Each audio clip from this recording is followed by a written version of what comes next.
Good morning, everyone. Welcome to Coffee Talk. It is Friday. It's 9 o'clock-ish. So thank you for joining me. We'll jump right in. I want to first give a shout out, a congratulations to Danielle on getting 5603 Dewberry under contract. Very exciting. We have I'm reluctant to announce there's a number of closings that are supposed to be happening today and tomorrow, and I would love to sit here and announce them, but I'm a little superstitious, so I don't want to announce anything until after I've seen the closing happen. So I'm very excited for everyone who has deals that are about to close here today and Monday. So we'll report on those later. But again, great work. If you need any help, just let us know. But again, congratulations to Danielle on getting 5603 Dewberry back under contract. Looks like that'll close here really soon. Moving on, I want to let everyone know Exit runs training webinars. You get one or two a week. They're fantastic, and they post them in their webinar library, which is available to you either through the Resource Center or through the Realty Connect app on your phone. This upcoming Wednesday, they're having their Techinar. This is the last Wednesday of every month. They offer a Techinar. These are exceptional half-hour, 45-minute videos or webinars to really learn a lot of tips and tricks on how to use all of the technologies that are available through Exit and through our office. This one that's coming up is effective digital marketing made easy. And let's face it, we are all using digital marketing. It is the most important tool that we are using these days. It's where leads are generating. It's where we stay in communication with a lot of our customers. This is a very important thing for you to check out. So noon on Wednesday, please check out the Exit Techinar through Exit Realty, the effective digital marketing made easy at noon on Wednesday. So I've got a big presentation that I put together here. There are a ton of slides in it. I'm going to try and run through it fairly quickly, but what I want to do is just give you a broad overview of what's going on in the market for the upcoming year, what the expectations are, and where the opportunities for us as realtors to take advantage of these situations are best found. So I'm going to start right off. One moment, let me share my screen.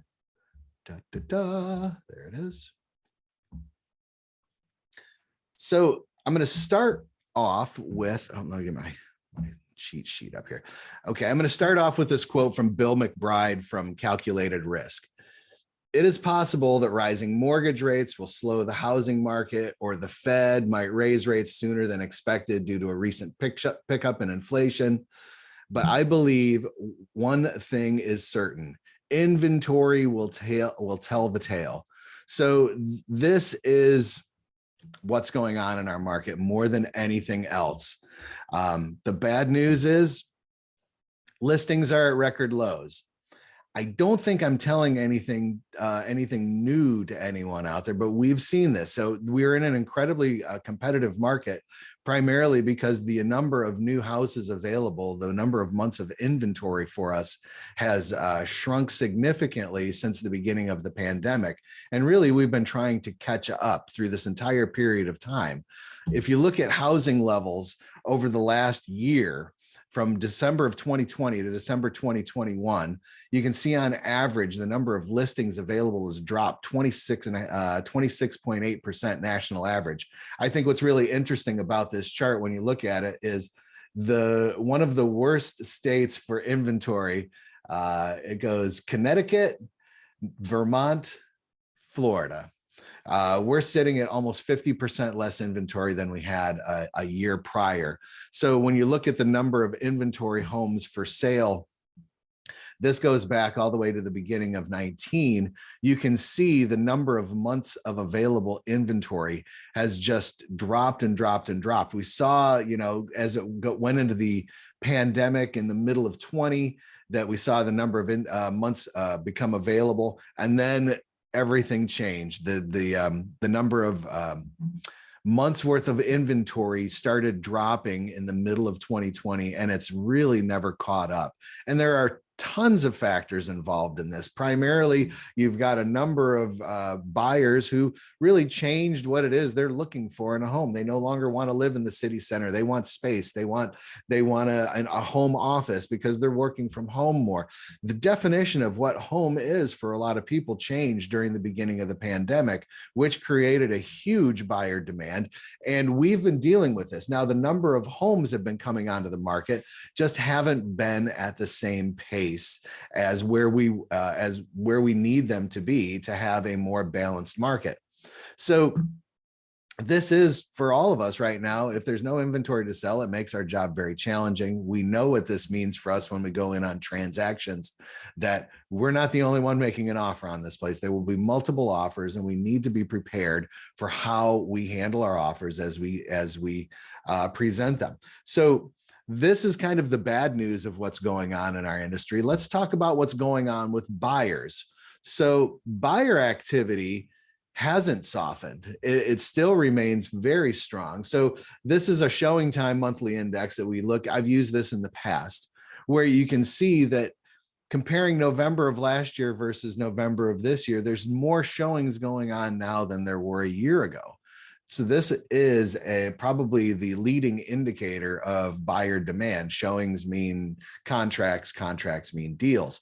So showing time and this index from showing time is an excellent indicator on what's going on the buyer side of our market.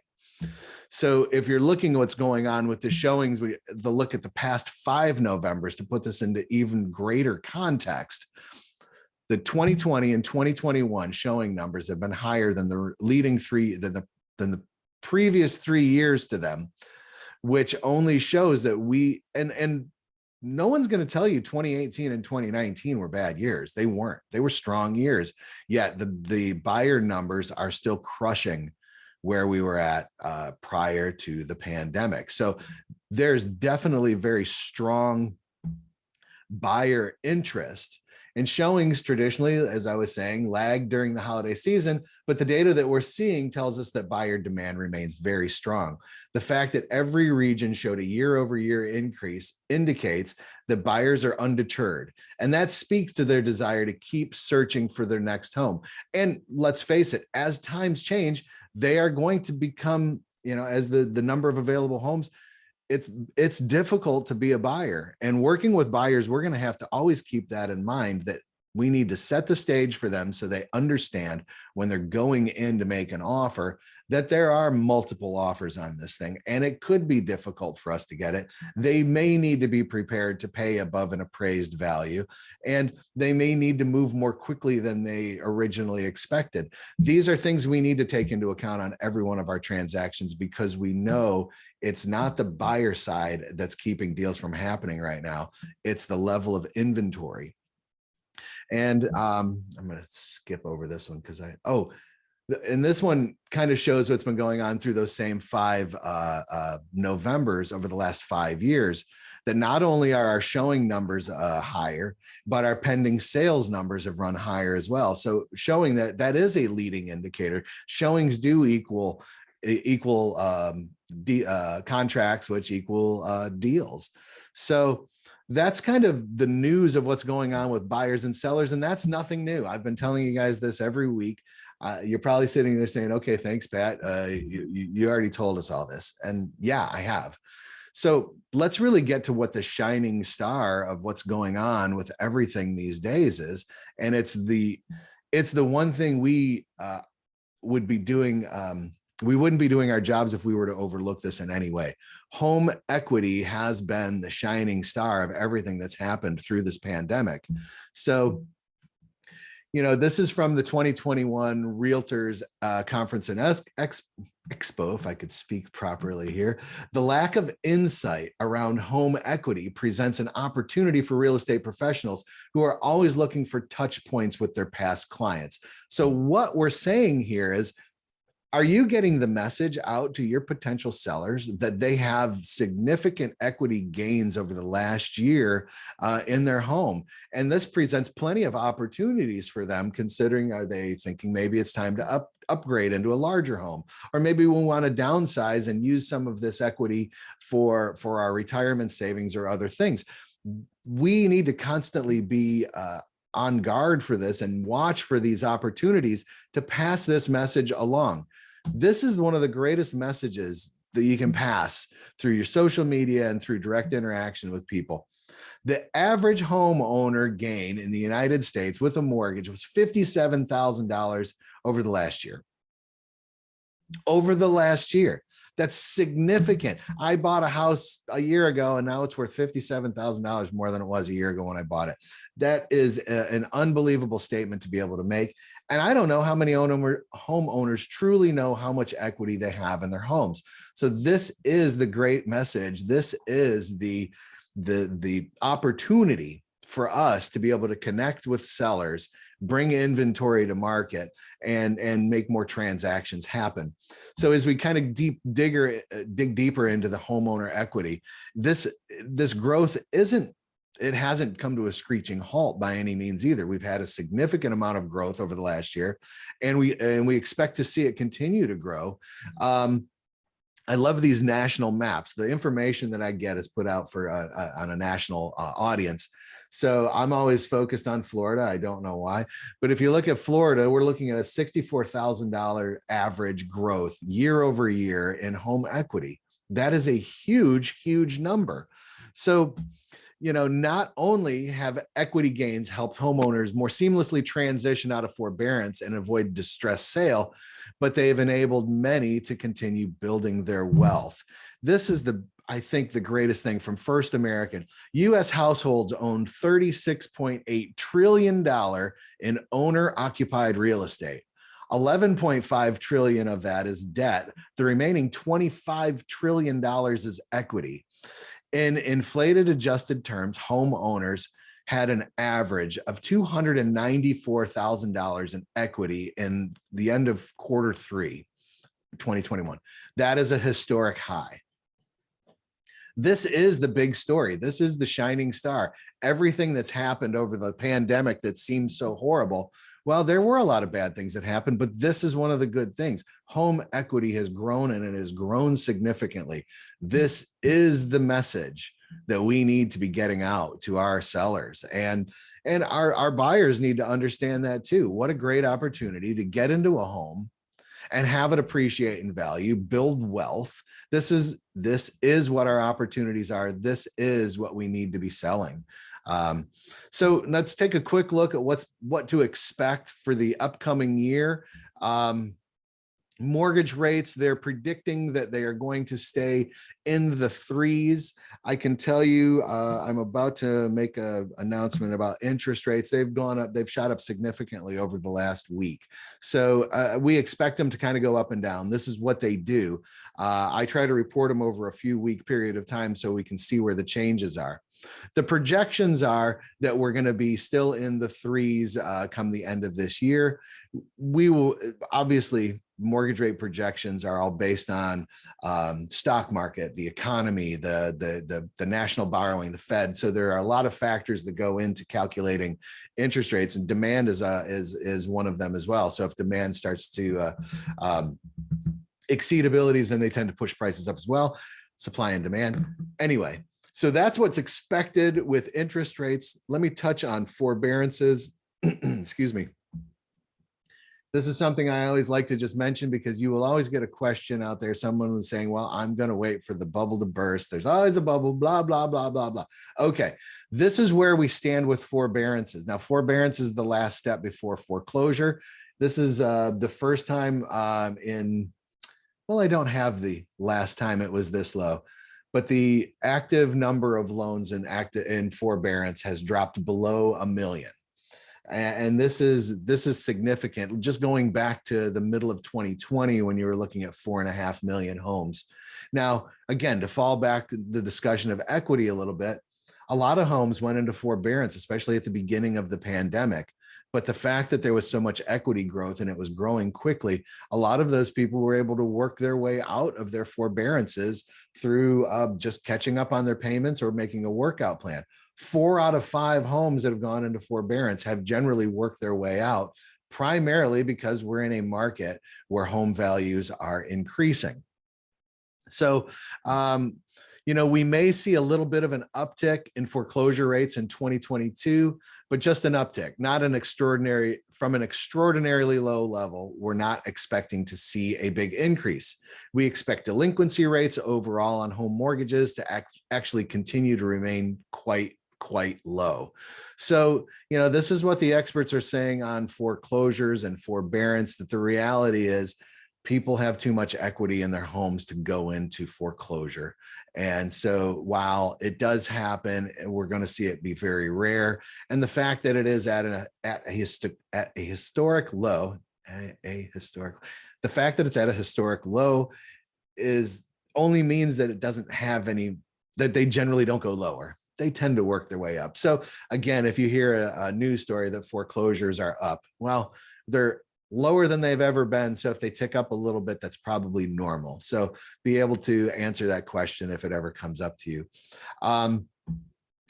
Some discussion about home pricing acceleration and a quick discussion about appreciation, depreciation, acceleration, and deceleration. Home prices are going up. They typically go up, if you look historically, 3 to 5% a year.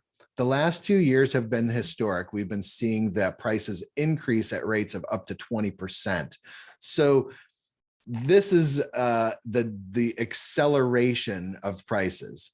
Appreciation is the accumulation of home value year over year over year. So what we're looking at when you hear stories about the prices are decelerating or accelerating, it just means the rate of increase is going up. None of this means depreciation. We're not looking at a market where we see prices actually fall below where they were in previous years. What we're looking at is how fast are they increasing. And, based on what we're seeing here, we're seeing that maybe the increased speed has peaked, but we're still at a significant acceleration where prices are still appreciating at rates above 10%.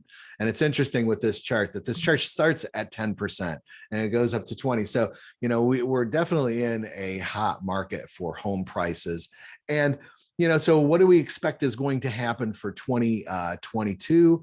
Well, it's hard to say. And home price forecasts on average, they're only forecasting 5.2%.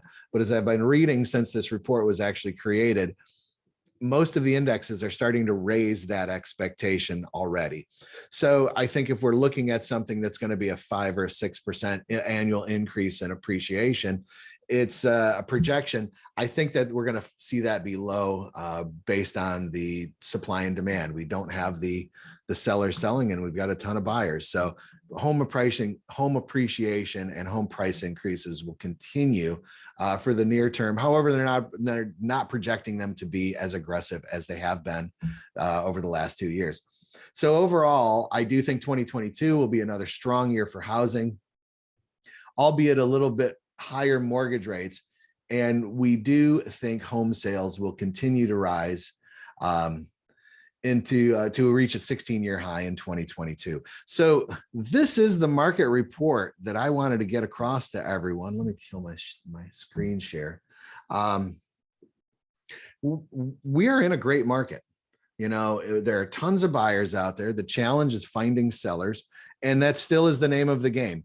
If you're not out looking for sellers, you're going to be spending a lot of time running around putting out contracts that won't get accepted because there is just the sheer volume of competition that you're up against. The smart move is to work towards getting listings any way that you can, whether it's knocking on doors, whether it's picking up the phone, whether it's making appointments for sale by owners, and working your sphere, networking, getting involved in different activities where you meet lots of people. These are the keys to this business.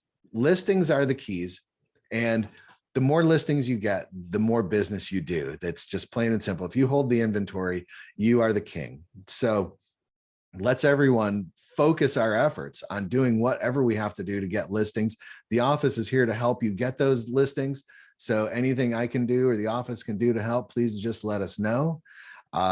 So that's what I have for the market update. I want to touch on interest rates. I mentioned it earlier. So Every week I report from bankrate.com the lowest advertised national mortgage rate with 0 points, 20% down, 740 minimum credit score. So I try to keep these consistent week after week. That's why I use 0 points. That way it's not adjusted for anything. So this week I pulled 30 years at 3.865. We're approaching 4% on the 30 year. What I was really surprised at was the best 15 year I could find was 3.615. So my 30 year is up over half a point over the last week, almost 3/4 of a point, 5/8 of a point. And my 15 year is up more than a point, 1 1/8 points, percentage points over the previous week. So this was a substantial jump that we've seen in interest rates. What is the message we should be getting across to our customers with mortgage interest rates? Yes, they're probably going to increase because they are at historic lows. I think when you look in the grand scheme of things, I reported earlier what the expectations are for this upcoming year at interest rates. Well, I already had my 30 year hit above what their expectation was on that report for the end of the year. I think realistically, we're probably going to be looking at rates between 3 and 5% over the course of the year, and they will go up and down. It's not going to be a continued down or a continued up. I think you're going to see them jump up one week and drop down again the next week, depending on what's going on with the economy and stock markets and everything else. It's going to be somewhat volatile, but they're still going to remain low. We've had these record low interest rates for such a long period of time that I don't think people fully remember what it was like I'm old, in the 80s and the 90s, when you were getting a house with 15% mortgage or 11% mortgage, and you thought you got a great deal with a 9% mortgage. So we're in historic times as far as interest rates go. It is still an exceptional time to buy a house. There's equity gains to be had by the purchasers of homes today. Interest rates are low, likely to go up, but not likely to go up like crazy. But why worry about that? Buy a house, lock in your interest rate for the next 15 to 30 years and forget about it. You own a great place at today's price. 3 years from now, you'll be thinking you are the king of the world. The other part of it is, if you want to say, well, I don't want to own a house, well, you can always rent. Well, what's going on with rents? They're going up. They're going up faster than home prices are. So, the idea of saying, well, maybe I'll just rent and I'll wait out this market, it's really doing yourself a disservice. And as an agent, we need to get that message across to our potential customers that, renting probably isn't the smartest option, that owning is definitely the better way to go if you have the means to do it. So that's my message there. A few more things. RAPB this week is going to be holding a 3CE class on affordable housing solutions on the 26th, Wednesday, from 1 to 4 p.m. I think this is a great way to get some credit hours. And again, in a competitive price rising market that we're in, understanding and researching and knowing what some great affordable housing solutions are can really be a benefit to you in working with the people who are, maybe first home buyers or struggling to get into that first place. This is a great opportunity to learn more on how to do that.